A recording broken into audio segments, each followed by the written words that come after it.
Okay guys, शुरू करते हैं। Objective of education in ancient India.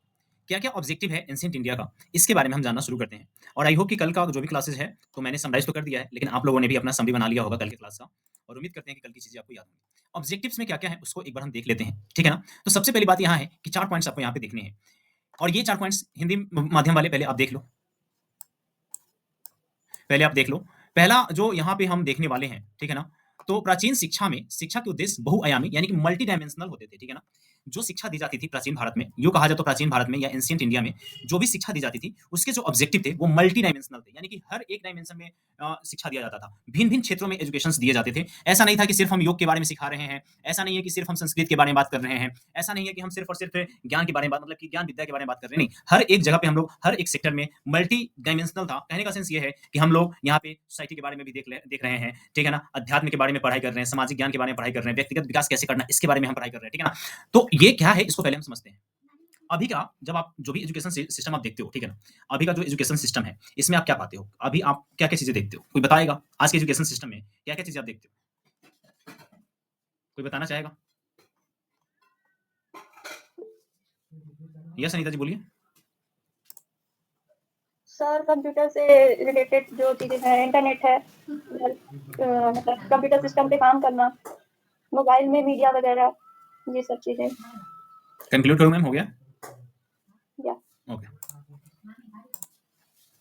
चलो गाइस, मैं आप लोगों से पूछूं उससे अच्छा है कि मैं जवाब देता हूं। देखो एंशिएंट टाइम में आप देखते हो,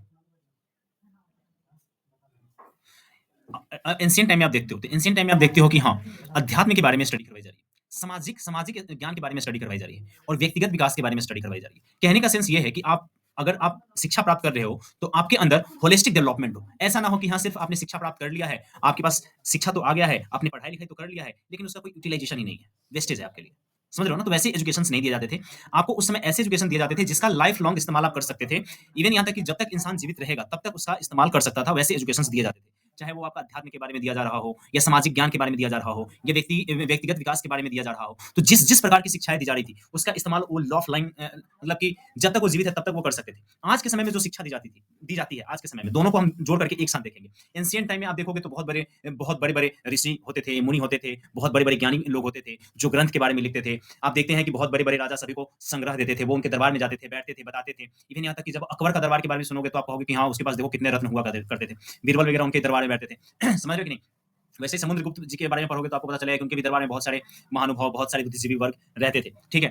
कहने का सेंस यही है कि शिक्षा का पर्पस बस और सिर्फ एक ही चीज होता था कि अपना डेवलपमेंट तो आप करो ही करो, यानी कि व्यक्तिगत विकास तो करो ही करो, उसके साथ साथ आप अध्यात्म और समाज को भी लेकर के चलो। ऐसा नहीं है, देखो आप कौन सी शिक्षा को शिक्षा मानते हो, मैं कभी भी वैसे शिक्षा को शिक्षा नहीं मानता जो दूसरे का काम ना है। समझ रहे हो ना।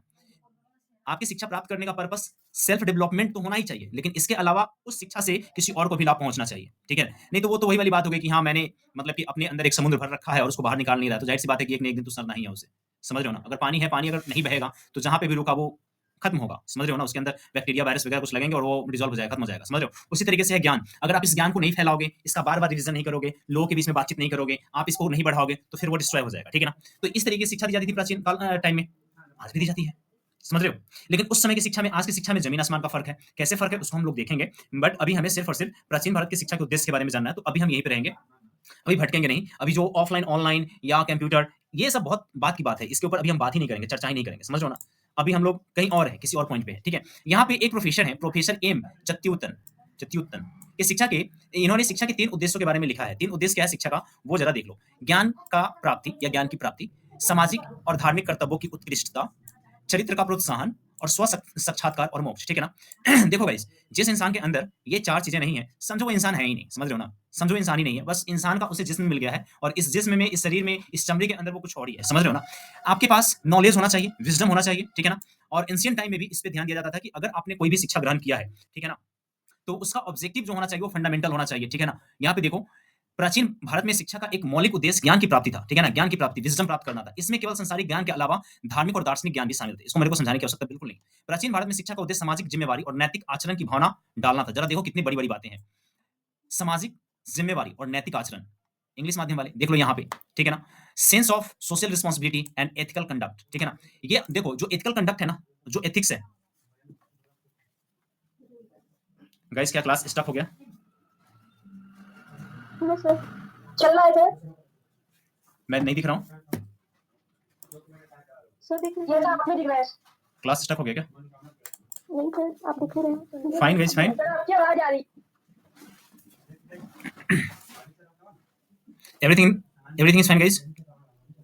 Yes sir, absolutely sir. Yes sir. Okay okay okay. अब देखो, ये एथिकल कंडक्ट है ना, ये सिर्फ आपके लिए ऐसा हो सकता है कि यार ये एथिकल कंडक्ट एक छोटा सा शब्द है यार, लेकिन ये अपने आप में बहुत बहुत बहुत बड़ा मतलब कि दायरा रखता है, समझ रहे हो ना? जिस इंसान के अंदर, जिस मानव के अंदर एथिक्स नहीं है और एथिकल कंडक्ट नहीं है, वो इंसान है ही नहीं। उसको अरस्तु महोदय ने एक बात कही है, और ये मैंने 8वीं क्लास में मैं जब पढ़ने जाता था तो सिविक्स के टीचर उन्होंने एक बात कही, और 8वीं क्लास की मेरे को सिर्फ और सिर्फ यही एक बात याद है और कुछ नहीं याद है।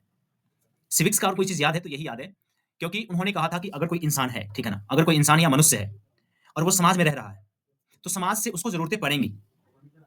अगर उसे जरूरतें नहीं पड़ती तो समझो या तो वो मानव नहीं है, मतलब कि या तो वो जानवर है या भगवान है, ठीक है ना?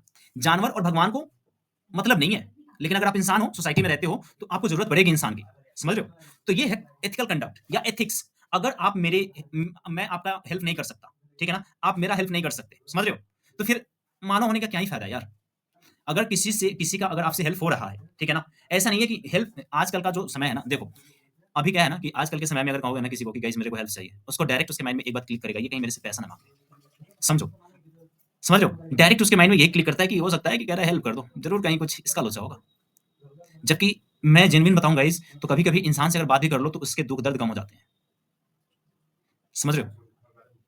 अब मान लो कि आपके घर में खाना बन रहा है, ठीक है, और आपके घर में मानना क्या है, बहुत लोगों के घर में ऐसा हुआ होगा, नहीं हुआ होगा तो भाई वो अलग बात है, लेकिन मैक्सिमम लोगों के घर में ऐसा हुआ होगा, खाना बन रहा है, पापा घर पे है नहीं, मंडी दूर है, और किराना का शॉप भी बंद है, और नमक खत्म हो गई।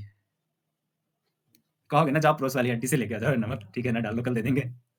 होता है ना? या चाय बन रहा है, चीनी खत्म हो गया, जाओ पड़ोस वाली आंटी से चीनी मांग लिया, चाय बनाते हैं। होता है या नहीं होता? ये क्या है? ये क्या है? एथिकल कंडक्ट यही है, यही है एथिकल कंडक्ट। और इससे भी खतरनाक एक एग्जांपल दे रहा हूँ, वो जरा सुनना।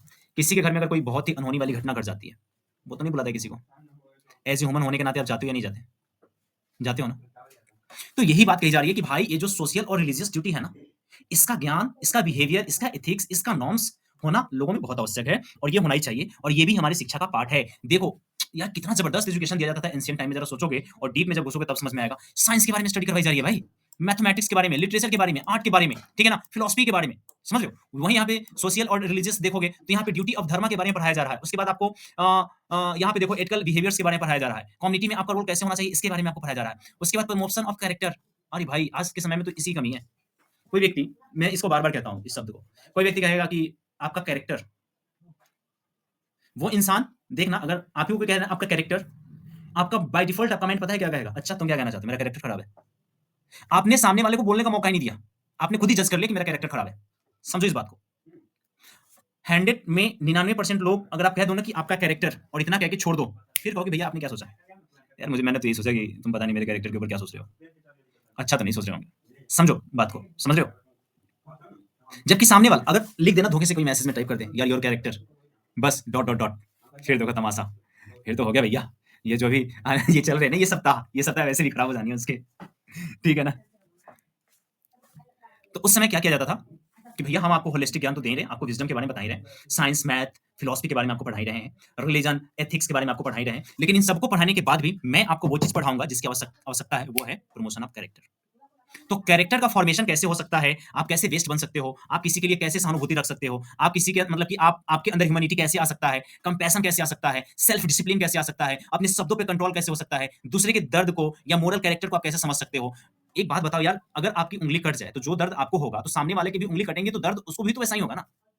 तो आपका पेन या दूसरे का पेन नहीं है, समझ रहे हो? रियल एग्जांपल देता हूँ, बड़ा मजेदार एग्जांपल है, ठीक है ना? ईयरफोन लगा लेना, नहीं तो घर वाले तुम लोगों को आज बाहर निकाल देने वाले हैं, ठीक है? कहेंगे अच्छा कोई बात नहीं है, आंटी सबका ईयरफोन निकलो, पूछो क्या पढ़ रहे हैं। हाँ तो गाइस सुनो, आज के समय में आप लोग देखते हो, ठीक है ना, इंसान दूसरे से एक्सपेक्टेशन बहुत रखता है। आज के समय में आप एक्सपेक्टेशन दूसरे से बहुत ज्यादा रखते हो, और सामने वाले को आप ये समझते हो कि सामने वाला आपसे कोई एक्सपेक्टेशन ना रखे। आप सामने वाले पे एक्सपेक्टेशन रखोगे कि आपके लिए ये करना चाहिए, आपके लिए लॉयल होना चाहिए, आपके लिए इसका मोरल अच्छा होना चाहिए, इसका सेल्फ डिसिप्लिन आपके लिए बढ़िया होना चाहिए, लेकिन क्या आपको नहीं होना चाहिए उसके लिए? क्वेश्चन मार्क है ये, बाद में बात करेंगे इसके ऊपर, बहुत बहुत बड़ा डिस्कशन जा सकता है इस पे। तो यहाँ पे कैरेक्टर का फॉर्मेशन हो रहा है, फिर उसके बाद जो लास्ट पॉइंट है ना, वो सबसे खतरनाक है, वो है मोक्ष। हिंदी माध्यम वाले देख लो, मोक्ष, स्व साक्षात्कार, खुद से मिलना। यार दूसरों के बारे में तो बहुत बात कर लिया, दूसरों से तो बहुत मिल लिया, दूसरे के लिए तो बहुत सोच लिया, मैंने खुद के लिए क्या सोचा है? मैं खुद, मतलब कि एक होता है अपने आप को देखना और एक होता है अपने अंदर जाके देखना खुद को, कि मैं खुद को पहले अंदर से झांक लूं कि मैं हूं कैसा पहले। समझ रहे हो ना? तो अब यहाँ पे हम देखते हैं, तो यहाँ पे 3 उद्देश्य, लेकिन यहाँ पे मैक्स 4 है कि ज्ञान की प्राप्ति, सामाजिक और धार्मिक कर्तव्यों की उत्कृष्टता और चरित्र का प्रोत्साहन और स्व साक्षात्कार और मोक्ष। ये 4 पॉइंट्स याद रहेंगे गाइस आप लोगों को। और मैं तो ऐसे एग्जांपल देता हूँ ना, याद भी ना रहे ना खुद को आईने के सामने खड़ा करना, याद हो जाएगा। और कैसे याद करोगे जरा वो सुनो, लास्ट से याद करना, ऊपर से याद मत करना, लास्ट से करना। स्व साक्षात्कार और मोक्ष, मैं अपने मोक्ष के बारे में बात करूंगा और खुद के साक्षात्कार के बारे में बात करूंगा। मैं खुद के चरित्र के निर्माण के बारे में बात करूंगा, ठीक है ना? फिर मैं अपने धार्मिक कर्तव्यों और सामाजिक कर्तव्यों के बारे में बात करूंगा, और सब कुछ होने के बाद मुझे ज्ञान तो मिल ही जाएगा। समझ रहे हो? ये रटने वाली चीज नहीं होती है, फील करने वाली है। यूजीसी नीट जो सब्जेक्ट है ना, अपने आप में बहुत खूबसूरत लिखा गया गाइस, ये बोरिंग तो बिल्कुल भी नहीं है। पढ़ने वाला होना चाहिए, पढ़ाने वाला